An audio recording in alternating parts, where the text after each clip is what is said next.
Welcome back बच्चों। Study time 11 में आपका बहुत बहुत स्वागत है। और मैं हूं आपकी साइंस टीचर और आज आपको पढ़ाऊंगी केमिकल प्रॉपर्टीज़ ऑफ मेटल्स। अभी तक आपने फिज़िकल प्रॉपर्टीज़ तो पढ़ ही लिया मेटल्स की और नॉन मेटल्स की, राइट। तो फिज़िकल प्रॉपर्टीज़ पढ़ने के बाद आपने देखा था कुछ एक्सेप्शंस भी थे physical properties में।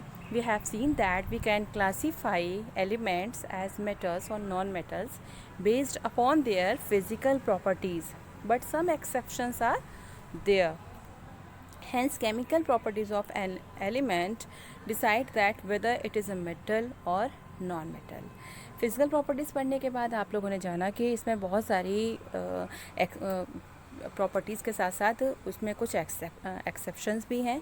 और लेकिन केमिकल प्रॉपर्टीज़ जब आप पढ़ोगे तो केमिकल प्रॉपर्टीज़ में आप ये एलिमेंट डिसाइड करेगा, एलिमेंट से आप डिसाइड कर पाओगे कि वो एलिमेंट कैसा है, मेटल है या नॉन मेटल है। जैसे मेटल्स जो होते हैं वो ऑक्सीजन के साथ रिएक्शन करते हैं, तो ऑक्सीजन के साथ रिएक्शन करके क्या बनाते हैं। जब ऑक्सीजन के साथ रिएक्शन होता है तो ऑक्सीजन के साथ रिएक्शन होता है तो क्या बनता है, जैसे मेटल और ऑक्सीजन। ऑक्सीजन क्या है, ऑक्सीजन मतलब वायु। जब वो मेटल्स को वायु में रखा जाता है या ऑक्सीजन में रखा जाता है तो उसके ऑक्साइड बन जाते हैं। Metal plus oxygen is equal to metal oxide. Metal oxide are basic in nature because acid reacts with metal oxide to form salt and water. Metal oxide जो होता है उसका नेचर कैसा होता है, बेसिक होता है, क्योंकि एसिड किससे रिएक्ट कर रहा है, एसिड रिएक्ट कर ले रहा है मेटल ऑक्साइड और क्या बना रहा है, सॉल्ट एंड वाटर। यानी कि मेटल ऑक्साइड जो आपका बना है यहाँ पर, उस मेटल ऑक्साइड को किसके साथ रिएक्ट कराया है, एसिड के साथ, और तब क्या मिल रहा है हमें, सॉल्ट मिल रहा है और वाटर मिल रहा है। क्लियर हुआ। चलिए जैसे एग्जाम्पल देखिए, when copper is heated in air it combines with oxygen and forms copper oxide which is black in colour. जब कॉपर को एयर में हीट किया जाता है, गर्म किया जाता है, तो ये ऑक्सीजन के साथ कंबाइन कर जाता है, ऑक्सीजन के साथ जुड़ जाता है और क्या बनाता है, कॉपर ऑक्साइड बनाता है, जिसका कलर जो होता है वो कैसा होता है, ब्लैक होता है। तो इसका रिएक्शन भी देख लीजिए, 2Cu + O2 is equal to 2CuO। Cu क्या है, कॉपर है, O2 क्या है, ऑक्सीजन है। तो कॉपर और ऑक्सीजन मिलकर क्या बना रहे हैं, कॉपर ऑक्साइड बना रहे हैं। इसी जगह पे CuO + 2HCl, जो कॉपर ऑक्साइड आपको मिला वो एसिड के साथ रिएक्ट कर रहा है। एसिड मतलब क्या हुआ, HCl। HCl क्या है, हाइड्रोक्लोरिक एसिड। तो हाइड्रोक्लोरिक एसिड साथ क्रिया करता है यानी कि रिएक्ट करता है, तब क्या बनाता है, CuCl2, Cu कॉपर क्लोराइड, और उसके साथ में क्या मिल रहा है, वाटर मिल रहा है।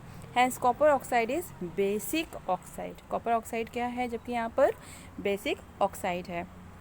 नेक्स्ट देखिए एम्फोटेरिक ऑक्साइड्स।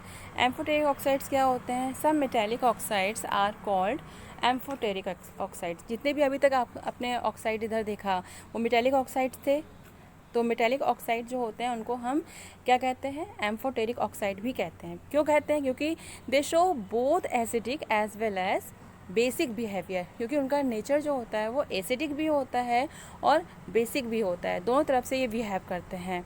तो सच मेटल ऑक्साइड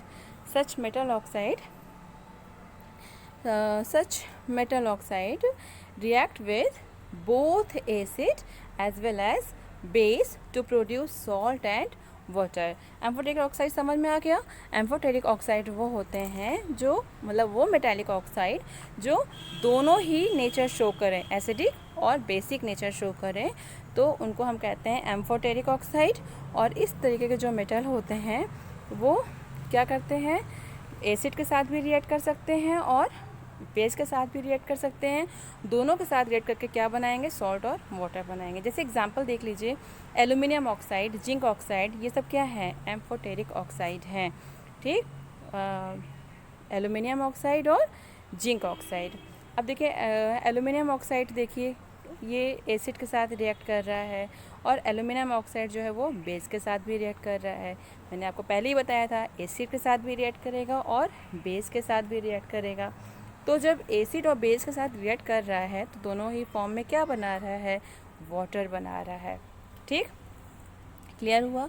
सब metallic oxide are insoluble in water. कुछ मेटालिक ऑक्साइड जो होते हैं वो कैसे होते हैं, वाटर में इनसॉल्युबल होते हैं, मतलब कि घुलते नहीं हैं। सब metallic oxide dissolve in water to form hydroxide.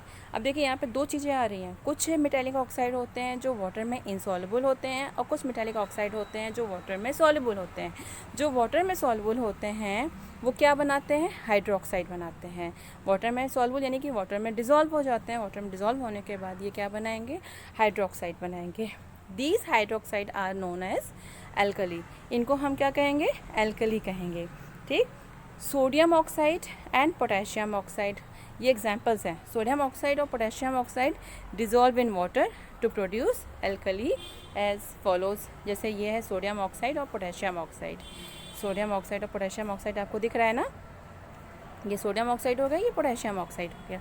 Water के साथ ये रिएक्ट कर रहे हैं और बना रहे हैं एल्कली, घुल जा रहे हैं उसमें। जैसे Na2O + H2O is equal to 2NaOH, K2O + H2O is equal to 2KOH। अच्छा, different metals react with oxygen at different rate. जैसे पोटेशियम और सोडियम है the most reactive metal.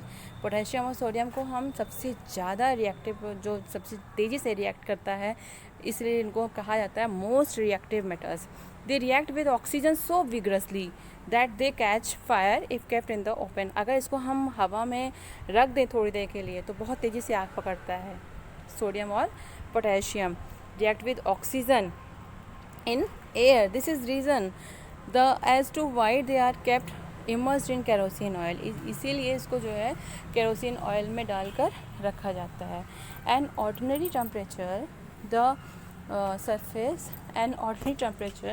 surface of metals such as magnesium, aluminium, zinc, lead, etc. are covered with a thin layer of oxide. Ordinary temperature पर जो metal की surface हैं, जैसे कि magnesium है, एल्यूमिनियम है, जिंक है, लेड है, इन सबको हम किससे कवर करते हैं, ऑक्साइड की एक पतली लेयर से कवर करके रखते हैं। और ये प्रोटेक्ट करता है इसके ऑक्सीडेशन को रोकने में। ठीक, ऑक्सीडेशन, क्योंकि ये बहुत तेज़ी से ऑक्सीडेशन करती हैं तो इनको प्रोटेक्ट करता है। At high temperature iron and copper react with oxygen to form oxide, but iron filling burn vigorously when sprinkled in the flame of burner. High temperature पर आयरन और कॉपर रिएक्ट कर देते हैं ऑक्सीजन के साथ और ऑक्साइड्स बनाते हैं, लेकिन आयरन फिलिंग बर्न, आयरन जो होता है वो विगरसली बहुत तेज़ी से बर्न करता है और जब इसको बर्नर की फ्लेम के पास लेके जाते हैं। Silver and gold do not react with oxygen even at high temperature. कितने भी टेम्परेचर हो सिल्वर और गोल्ड रिएक्ट नहीं करते हैं। तो the above reaction show that different metals react with oxygen at different rate. बच्चों ये तो था कि ऑक्सीजन के साथ कैसे रिएक्ट करते हैं। अब आगे और भी रिएक्शंस आपको बताए जाएंगे अगले वीडियो में। तो बच्चों जो भी आपको इसमें डाउट्स हैं वो हमें आप पर्सनली कमेंट करिए और कमेंट करके मुझे बताइए, और जिससे और सारी प्रॉब्लम्स को आपको जो इससे रिलेटेड प्रॉब्लम्स हैं उसको हम सॉल्व कर सकें। और बच्चों और जो बच्चे नहीं देख पा रहे हैं उनको आप बताइए और उनको शेयर करिए। ये वीडियो ज़्यादा से ज़्यादा वीडियो शेयर करिए जिससे लोग देख सकें, लोगों तक ये बात पहुंच सके। Thank you class, thanks for watching.